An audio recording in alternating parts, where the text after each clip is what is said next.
Oui Alexia, le bâtiment qui se trouve juste derrière moi a dû être évacué avec l'intégralité des occupants qui se trouvaient dedans au moment des faits. Ça a eu lieu ce lundi après-midi.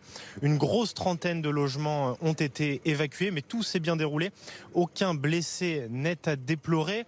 Cet incendie s'est déclaré alors que des travaux étaient en cours sur le toit de l'immeuble, une réfection du toit, des travaux d'étanchéité me dit-on.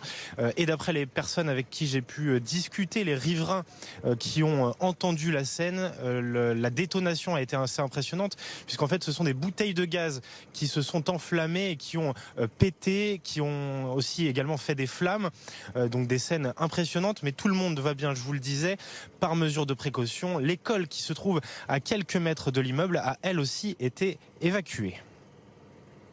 Les enfants ils voyaient effectivement, ils voyaient les fumées surtout, et surtout ils entendaient le bruit parce que les bouteilles de gaz se sont mises à exploser sur le toit. Il y a 3 bouteilles qui ont explosé, ce qui faisait un bruit assez assourdissant et ça leur a forcément fait peur. C'est pour ça qu'on les a très rapidement mis en sécurité, évacués dans une salle sécurisée avec du personnel municipal qui les a rassurés et maintenant tout va bien. Les parents les ont récupérés, mais bon, ça a été.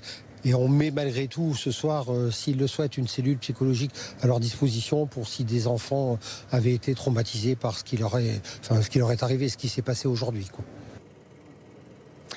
Alors une cellule psychologique pour les enfants qui devrait reprendre l'école demain et des hôtels pour les habitants de l'immeuble. En effet, la mairie de Rungis ainsi que les pompiers présents sur place me confirment qu'aucune habitation n'a été touchée, uniquement le toit de l'immeuble. Mais pour les personnes qui ne se sentiraient pas en sécurité ou qui n'auraient pas envie de rentrer chez elles ce soir, la mairie a préloué des chambres d'hôtel pour qu'elles puissent dormir paisiblement cette nuit. Maxime Kieruza depuis Rungis dans le Val-de-Marne, plus de peur que de mal donc pour cet incendie.